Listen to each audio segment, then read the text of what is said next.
Saya seorang psikolog, alumni dari SMA Tarsisius 1. Psikospiritual. Wah, Jadi saya menggabungkan ilmu psikologi dengan ilmu teologi spiritual. luar biasa. Spiritualitas Kristiani, spiritualitas Katolik sebenarnya Betul. intinya. Kalau kita tuh udah positif gitu ya, frekuensinya, rasanya udah positif, Betul. vibes-nya positif gitu ya.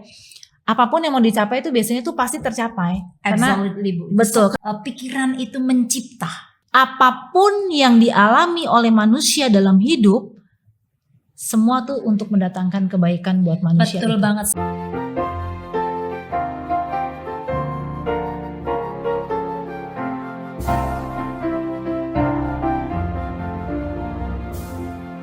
Hai, welcome back to our YBHK podcast, Yayasan Bunda Hati Kudus podcast, sukses bersama YBHK. Kembali kami hadir bersama hari ini. Saya punya tamu spesial sekali, seorang psikologis, adalah Ibu Imelda Meilani. Halo Ibu. Halo Ibu, selamat pagi. Selamat pagi Ibu, apa kabar Ibu? Luar biasa, baik, sehat. Ya, senang hari ini Ibu bisa dan berkenan hadir khususnya pada episode podcast YBHK kali ini. Ya. Ibu, saya ingin ucapkan selamat datang kepada Ibu, selamat bergabung pada lembaga ini, Yayasan Bunda Hati Kudus, yang mana ini tentu menjadi suatu kabar yang sangat menggembirakan bagi kami semua, khususnya bagaimana selama ini kerinduan kami ingin memiliki seorang yang mempunyai latar belakang psikologi. Untuk itu saya persilakan Ibu, monggo perkenalkan diri terlebih dahulu. Terima kasih Ibu Asi, terima kasih juga untuk semua yang menonton podcast ini. Selamat datang, selamat pagi. Saya yang pertama-tama bersyukur dulu dan berterima kasih karena saya boleh diajak bergabung untuk berkarya di yayasan ini. Gitu ya. Tapi mungkin sebentar saya mau agak koreksi sedikit untuk nama saya ya. Oh, baik, apa-apa ya Bu ya. Silahkan Ibu. Mohon maaf kalau ada kesalahan. Enggak apa-apa. Silahkan Ibu. Belakang depannya betul Imelda, tapi belakangnya Meliani. Jadi bukan baik. Meliani. Mohon maaf ya. Enggak apa-apa. It's okay. Untuk perkenalannya, saya seorang psikolog, alumni dari Atmajaya. Kebetulan nih saya alumni dari salah satu sekolah Yayasan Bunda Hati Kudus, yaitu SMA Tarsisius 1. Keren sekali, keren Gitu. sekali. Saya lulus tahun 93. Luar gitu ya. biasa. Kemudian saya melanjutkan pendidikan di Fakultas Psikologi. Sebenarnya ada sejarahnya nih Bu, kenapa saya ngambil Fakultas Psikologi. Waduh, sebenarnya apa itu, Bu, salah sejarahnya? satu anjuran juga dari mantan guru saya. Kebetulan kemarin baru meninggal. Saya nggak bisa melayat karena beliau ada di Maumere apa di Flores ya, Ibu Yasinta. Oh iya. Nah itu Saya dia. sempat mendengar. Ibu Yasinta itu waktu itu adalah seorang guru bimbingan karir ya. Kalau dulu kan ada guru BK. Nah beliaulah yang mendorong saya, memberikan insight juga buat saya untuk saya mengambil Fakultas Psikologi. Iya. Jujur saya terinspirasi dari beliau. Saya lihat, aduh ini kok Ibu Yasinta nih kok sama anak-anak kok begini banget ya. Terus kok kayaknya dia menghadapi anak-anak tuh dengan kelemah lembutan, sepenuh hati. Ya, ini belajar ilmu apa gitu ya. Terus kemudian saya datang ke kantor beliau, terus kita ngobrol-ngobrol, terus beliau menganjurkan jangan kayak saya, dia bilang katanya. Tanggung, udah ambil aja fakultas psikologi katanya. Oh ya udah, akhirnya saya mendaftarkan fakultas psikologi. Kemudian lanjut pendidikan profesi. Kemudian mulai dari pendidikan profesi itu ya udah saya mulai betul-betul berkecimpung mendalami dunia psikologi. Kemudian saya mendapatkan juga kalau sekarang tuh bahasanya tuh psikospiritual. Wow. Jadi saya menggabungkan ilmu psikologi dengan ilmu teologi spiritual. Luar biasa. Jadi spiritualitas Kristiani, spiritualitas Katolik sebenarnya intinya. Betul. Jadi saya bergerak pelayanannya di bidang itu, psikospiritual, di pusat pelayanan konseling dan konsultasi psikologi Sekinah. Ada di Duta Merlin. Ya, lokasinya itu deket banget sama sekolah Tarsisius 1 jadinya. Betul, seberang-seberangan gitu ya. Iya, seberang-seberangan gitu. Sekali. Kemudian saya ibu dari 2 orang anak gitu ya. anak-anak saya yang pertama tahun ini umur 20 tahun. Tapi nanti masih menjelang akhir tahun. Yang kedua berarti tahun ini umur 17 tahun. Puji Tuhan. Yang pertama sudah kuliah di Fakultas Pendidikan Matematika di Sanata Dharma, sedangkan yang kecil masih SMA kelas 11 gitu. Tentu ini satu berkat yang luar biasa dari banget, Tuhan ya Ibu. Banget Bu, banget. Luar biasa banget, sekali bahwa ini menjadi bagian yang membahagiakan juga dalam kehidupan Ibu betul sebagai banget. seorang Iya, betul banget. Ya. Terus kemudian suami masih satu lah Bu ya. Oh tentu. Masih satu aja udah cukup. Kemudian suami wirausaha, swasta sendiri. Mungkin perkenalannya itu. Kemudian selama 20, berarti tahun ini saya 25 tahun nih di Shekinah. Wow, di luar biasa. Singkatannya tuh PPKKPS. Nah, singkatannya itu panjang PPKKPS, Pusat Pelayanan Konseling dan Konsultasi Psikologi Shekinah. Ya tahun ini puji Tuhan banget, Tuhan kasih saya kesempatan 25 tahun. Wah, luar biasa. Jadi tahun ini saya perak. Nah, kemudian ya paling selebihnya saya ya suka ngasih seminar-seminar, macam-macam sih seminarnya. Kebetulan Tarsisius 1 juga sering minta untuk ngasih buat anak-anak, buat orang tua. Kemarin juga sempat untuk guru-guru juga gitu ya. Terus kemudian kalau untuk di sekolah lain tuh biasanya saya ngasih seminar mengenai sex education. Gitu. Jadi pendidikan seksualitas untuk anak-anak SD biasanya. Ya, gitu. baik Ibu. Kalau begitu nih ada pertanyaan yang menggelitik yang sudah menanti di hati saya gitu sejak Bu ya. tadi. Oke. Iya, betul sekali. Ibu kan baru bergabung di lembaga ini. Iya, saya baru bergabung. Yang mana kalau tadi Ibu menyampaikan bahwa Ibu alumni dari Tarsisius 1. Iya, betul. Tapi kan di lembaga ini kita punya 5 unit sekolah. Betul. Ada Tarsisius 1, Tarsisius 2, Sekolah Vianney, Sekolah Damai dan Tarsisius Vireta. Nah, saat ini Ibu sudah bergabung di lembaga ini. Saya ingin tahu, kira-kira harapan Ibu untuk berada di lembaga ini, kira-kira seperti apa harapan Ibu untuk bisa barangkali berkontribusi ya untuk lembaga ini. Kalau tadi di Shekinah sudah 25 tahun. Nah, saat ini Tuhan beri kesempatan kepada Ibu, kira-kira seperti apa sih harapan Ibu May terhadap lembaga ini, khususnya karena kalau nggak salah kan Ibu diberikan concern khusus untuk SDM. Kira-kira seperti apa Ibu harapannya? Harapannya yang pertama saya nggak mau muluk-muluk dulu deh Bu ya, karena kan baru mulai gitu ya. Tapi saya berharap sebenarnya untuk bisa menularkan apa yang saya pernah dapat selama ini. Apa yang saya alamin gitu ya, untuk minimal untuk seluruh guru-guru dulu deh, pimpinan dan guru-guru gitu ya, supaya bisa punya apa ya bilangnya, satu frekuensi positif. Nah gitu itu sekarang lagi keren-kerennya satu frekuensi positif gitu ya, yang ya, jadi kita tuh bisa ngangkat gitu loh. Jadi mau kalau kita tuh udah positif gitu ya, frekuensinya rasanya udah positif, vibesnya positif gitu ya. Apapun yang mau dicapai itu biasanya tuh pasti tercapai. Karena betul, karena saya sendiri sebenarnya udah mengalami gitu ya. Begitu kita vibesnya positif dalam diri kita, terus menerus menambah positivitas itu tuh gampang banget, mau ngapain juga mengalir. Jadi visi atau apa lebih orang jadi lebih bisa kreatif, orang lebih bisa punya pemikiran yang kalau buat saya itu beyond gitu loh, maksudnya yang luar biasa gitu. Nah, saya berharap kalau misalnya dari pimpinan, dari guru-guru sudah mempunyai seperti itu, saya yakin anak-anak pasti juga akan ketularan gitu loh. Jadi akhirnya harapan besarnya gitu ya, anak-anak yang dihasilkan dari sekolah-sekolah dari Yayasan Bunda Hati Kudus ini tuh bisa punya sesuatu yang berdampak juga buat lingkungannya. Betul. Dampaknya pasti maunya kan yang positif kan. Jadi saya maunya semua punya dampak yang positif buat lingkungannya, dan mereka bisa menjadi sesuatu yang kalau saya minjem bahasanya anak saya nih ya, anak saya pernah bilang tuh meta.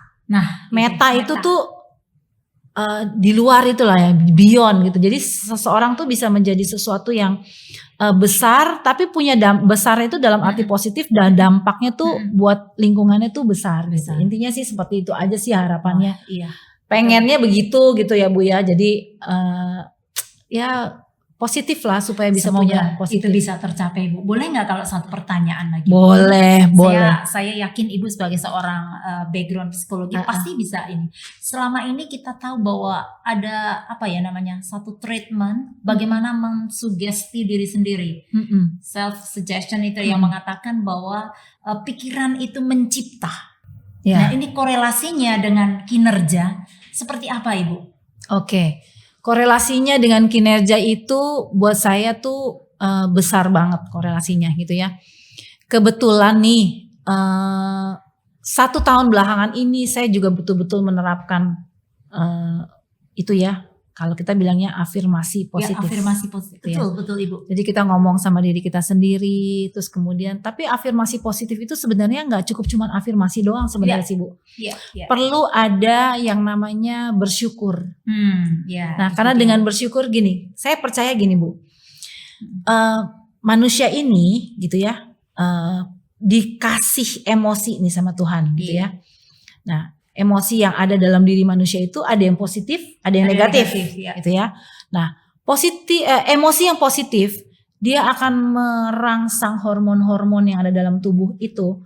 Ya, ada 4 hormon yang baik yang bisa membuat orang jadi kreatif, bersemangat kayak gitu-gitu ya. Betul. Tapi ada satu hormon yang mematikan sebenarnya. Dan ini yang saya suka minta sama orang, ingetnya yang satu hormon ini aja supaya kita tuh bisa mengendalikan si hormon ini gitu. Namanya hormon kortisol. Nah, hormon kortisol ini hormon yang mematikan sebenarnya. Jadi kalau misalnya kita emosinya negatif ya, dalam arti marah-marah terus, negative thinking terus, nggak bersyukur. Kalau nggak bersyukur tuh efeknya tuh banyak soalnya Bu, dominonya. Ngiri lah sama orang. Itu sesuai dengan nilai YBHK sebenarnya Bu. Oh gitu ya.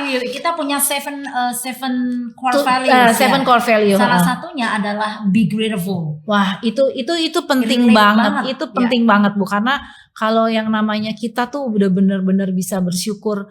Bersyukur itu nggak cuman untuk hal-hal yang baik yang kita alamin setiap hari, tapi dari hal-hal yang tidak baik pun kita perlu bersyukur. Betul. Karena gini, saya punya prinsip gini Bu. Apapun yang dialami oleh manusia dalam hidup, semua tuh untuk mendatangkan kebaikan buat manusia. Betul banget. Seperti saya pernah juga mendapati satu ayat yang luar biasa memberikan motivasi dalam hidup saya, yaitu bahwa apapun yang terjadi di dalam diri saya, saya yakini itu semua sudah seizin Tuhan. Betul. Bagaimana kita bisa mengambil hikmat dari setiap kejadian Bu. Nah ini saya senang sekali. Hari ini saya mendengar dari Ibu Mei, sungguh menguatkan. Lanjut Bu, bagaimana nanti? Contohnya gini aja deh, kayak macet gitu ya. Kan kadang-kadang macet nih kesel gitu. Daripada energinya habis buat berkesel-kesel ria gitu ya. Toh kita kesel-kesel juga nggak bakal terurai juga gitu loh yang macetnya di depan gitu. Tidak mengubah sesuatu. Nggak mengubah juga gitu kan. Bagaimana kalau misalnya kita macet, ya udah mumpung lagi macet-macet sambil itu kita boleh dong sambil membayangkan, oh ya hari ini nanti saya mau begini kan itu lebih enak ya. Maksudnya itu membuat planning nanti gitu ya. Akhirnya membuat planning gitu. Tadi pagi saya belum sempat bikin to do list nih. Oke, berarti hari ini ada apa ya? Nah kalau macet, maaf nih ya, saya mah biasanya suka nakal juga gitu ya. Kalau macet itu ya kalau misalnya pas lagi berhenti, udah ada buku note. Terus saya biasanya suka bawa buku note dan alat tulis. Ya udah saya tulis aja, begitu berhenti tulis. Oh ya saya mesti begini, oke ntar gini. Karena waktu pas mau berangkat misalnya belum sempat bikin. Terus akhirnya saya pikir-pikir, kemudian saya merenung jadinya. Akhirnya momen macet itu saya pakai buat untuk merenung. Iya kemarin tuh saya ngalamin apa ya yang saya belum olah. Oh gini. Jadi produktif. Artinya tuh ada kesempatan saya untuk refleksi lah, untuk berpikir lah, untuk merancang-rancang lah, kayak gitu-gitu. Kan lebih enak kan jadinya energinya sama pikirannya untuk melakukan sesuatu yang positif daripada uring-uringan. Betul. Dan itu Ya, sungguh-sungguh kayak tidak gitu. berguna ya, Bu. Iya, Artinya, jadinya nah makanya itu tadi yang saya bilang, Bu, kalau misalnya kayak gitu akhirnya hormon kortisol yang keluar nanti bekerja dari dia. badan. Nah, Ya. kalau hormon kortisolnya itu udah keluar, maka dia nanti akan lari-lari di dalam badan kita, dia akan jatuh di bagian yang suka-suka dia deh. Kalau misalnya dia kitanya kesel mulu bawaannya, ya udah dia jatuhnya di misalnya di lambung. Akhirnya orang jadi sering kena sakit mah lah, nanti kena iya, GERD betul, lah betul. gitu loh. Itu betul sih, Bu. Saya yakin, jadi tadi kita berawal bahwa pikiran itu mencipta. Iya, Sehingga kita sebagai pribadi, khususnya kita sebagai guru di YBHK ini, bagaimana kita bisa berhati-hati dengan pikiran kita. betul. Karena pikiran itu betul-betul mencipta, bener, ya, Bu ya. bener Ini banget, menjadi bener poin banget, yang bener sangat, banget. sangat penting, dan mungkin teman-teman sobat YBHK bisa juga melihat ini agar lebih berhati-hati. Coba dikondisikan bahwa Betul. pikiran itu kita hendaknya yang positif, Betul. sehingga terrealisasi melalui kata-kata yang positif, Ya. dan lebih dari itu tindakannya Nah, always nah. positif, dan itu tadi yang Ibu Betul. sebut bahwa produktif. Tadi ya, bahkan even dalam waktu yang macet-macetan tapi tetap bisa produktif. Ini sesuatu yang luar biasa. Bisa memanage diri, ya, Bu ya. Betul. Iya, bagus sekali. Mungkin satu pertanyaan saja, Bu, ini mohon maaf ini. Saya banyak tanya terus. Gak apa-apa, Ibu. Ya, yang terakhir mungkin, kalau tadi kita sudah singgung mengenai hal-hal yang positif, bagaimana sih impactnya jika kita itu sering uring-uringan, bersungut-sungut, tadi kan sempat disebut ya, Bu. Kemudian kita itu lupa bersyukur. Apakah ini memberikan dampak yang besar dalam kehidupan seseorang? Banget. Kalau buat saya ya, Bu ya, pengalaman dari yang saya alamin sendiri, kemudian hasil pengolahan dari bukan beberapa tapi dari klien-klien yang ada gitu ya. Pada saat kita emosinya negatif, itu seperti yang tadi saya bilang, akhirnya tubuh kita ini pintar loh, Bu, sebenarnya. Jadi dia akan melihat dan menganalisa gitu ya. Wah, begitu kita terus-menerus sering uring-uringan, biasanya tuh kalau kita uring-uringan tuh apa sih yang kita rasa? Kesel, marah gitu ya, kecewa. Kalau udah nih bahasa anak-anak zaman sekarang nih ya, Bu ya, overthinking gitu loh ya. Jadi terus pikiran tuh banyak banget, tapi banyak banget itu yang nggak kepuku-buguan, terus yang negatif juga biasanya. Iya, betul. Nah akhirnya ya itu tadi, badan akan melihat, tubuh, otak akan melihat atau merasakan, oh ini seperti ini terus, maka yang dihasilkan tadi hormon kortisol tadi itu.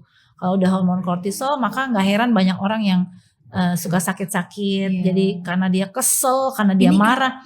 Itu yang dibilang namanya kalau di bahasa psikologinya tuh psikosomatis. Iya, kalau itu yang orang misalnya nih ya, katanya ada yang mengatakan kalau orang yang sering khawatir, stres itu larinya ke jantung.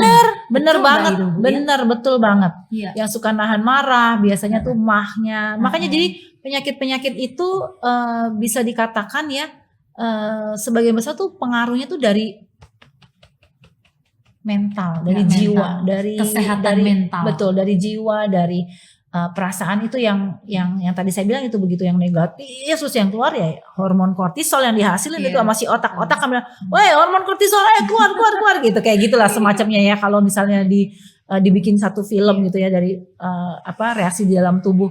Maka si hormon kortisolnya nih makanya akan merusak sel-sel dalam tubuh, jaringan-jaringan dalam tubuh yang kayak gitu-gitu. Iya, artinya bahwa sebagai seorang guru khususnya ya di Yayasan Bunda Hati Kudus ini, bagaimana kita bisa mengelola atau mengatur pola atau kebiasaan hidup yang baik, yang sehat, baik mental, spiritual maupun fisik. Nah, ini menjadi kunci sukses juga bagi seorang guru. Betul. Karena kalau yang tadi Ibu bilang, Ibu tanya yang mengenai menggerutu dan segala macam, itu nggak cuman ke fisik doang ya, Bu ya, tapi kan bahasa tubuhnya kelihatan. Kalau misalnya kita dalam hati, kan ada peribahasa ya, Bu ya, mata itu adalah pancaran yang ada dalam hati. Betul. Nah sekarang kalau misalnya kita hidupnya itu menggerutu, terus kesel bawaannya, kan kelihatan konnya dari tampilan mukanya. Jadi kalau anak-anak juga, si ibu ini galak banget. Iya, betul, si ibu ini judes banget gitu kan. Jadi nggak cuma dari pancaran muka aja, bahasa tubuh kita pun juga bisa terbaca jadinya kita jadi kebawa kan. Kita kan nggak pernah menyadari perilaku kita. yang menyadari perilaku kita tuh adalah orang-orang yang ada di depan kita, yang ada di sekitar kita. Jadi mereka yang bisa menilai, ini nggak enak banget sih gitu ya, ibu ini mau deket-deket nggak takut gitu loh. Vibes-nya itu terasa. Iya betul. Jadi kalau sekali. misalnya yang adem yang itu kan enak gitu loh maksudnya. Nah itu yang sebenarnya penting juga untuk guru-guru mungkin ya, yang tadi ibu tanyakan itu untuk melakukan pendekatan kepada anak-anak. Iya. Maka akan lebih mudah mengadakan pendekatan hati dengan anak-anak. Kan saya lebih senangnya tuh kalau dengan anak-anak tuh pakai pendekatan hati. Karena kalau pendekatan hati itu kita menaruh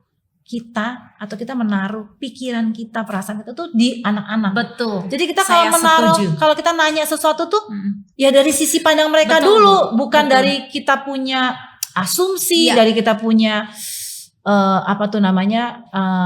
opini, dari kita punya judgement. Nah Betul. itu jadinya kalau misalnya kita nggak melihat dari sisi anak-anak atau dari sisi orang lain, maka yang ada itu adalah ya udah judgement lah dulu, asumsinya betul. udah jalan dulu. Maka jadi kita nggak bisa Mendekati, iya. mereka ngomong apa, nggak, Kita pokoknya kamu adalah yang begini. Nah itu jadi susahnya kayak gitu. Betul Jadi sekali, penting, sebenarnya bukan penting untuk guru-guru juga sih, untuk semuanya Untuk sih semua. sebenarnya. Tetapi saya ingin mengkorelasikan begini Ibu, bahwa sebenarnya menjadi seorang guru itu juga harus memiliki kemampuan bagaimana menjadi pribadi agar memiliki strategi merebut hati anak. Iya. Apapun strategi belajarnya, kalau tetapi hati anak tidak bisa kita ambil, ini kita akan sulit dalam mencapai Bener hasil banget, pembelajaran. bener banget Bu. Karena saya tuh kan sebenarnya tuh saya memang punya pengalaman yang tadi Ibu bilang ya, contohnya. Pada saat anak tuh dituntut harus begini, harus begitu, tapi nggak pernah dapat apresiasi. Dia kan mikirnya gini loh, kalau misalnya nggak bisa, saya ini emang bego nih. Akhirnya kalau cuman adanya itu, Bu, susah banget masuk Bu. Saya dulu waktu kecil juga begitu.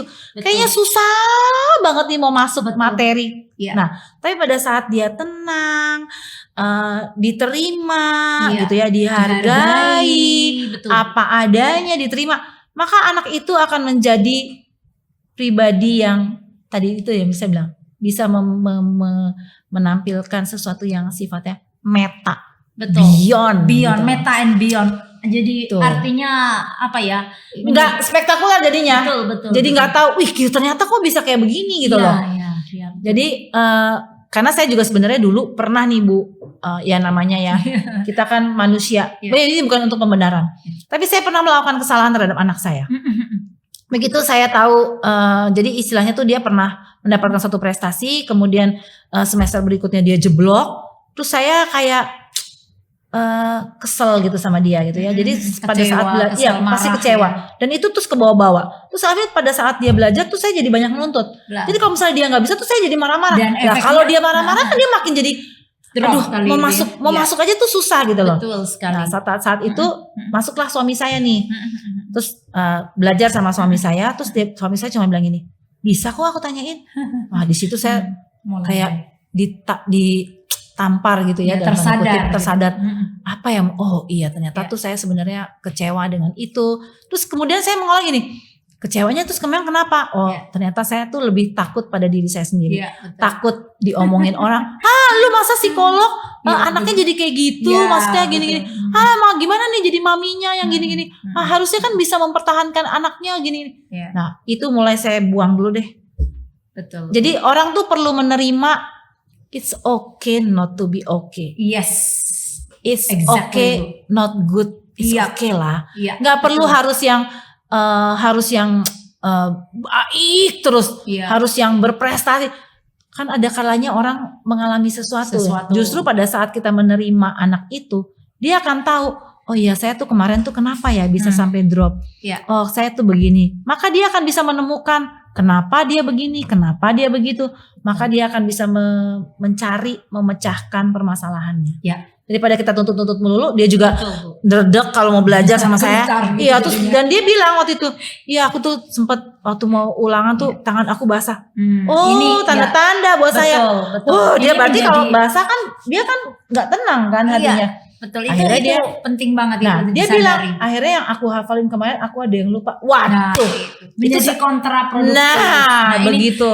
Ibu Mei, saya sebenarnya ngobrol dengan Ibu nih kayaknya nggak ada habisnya ini rasanya bisa 2 hari 2 malam nih. Tetapi saya kira nanti next tema mungkin bisa kita ambil bagaimana Boleh. seorang guru mengelola Boleh. stres, mengelola kekecewaan dalam rangka tetap memberi motivasi dan memberikan inspirasi bagi anak-anak bahwa setiap orang adalah pribadi yang sukses. Betul. Itu tergantung bagaimana kita mau berproses. Benar. Dan ini peran guru juga penting.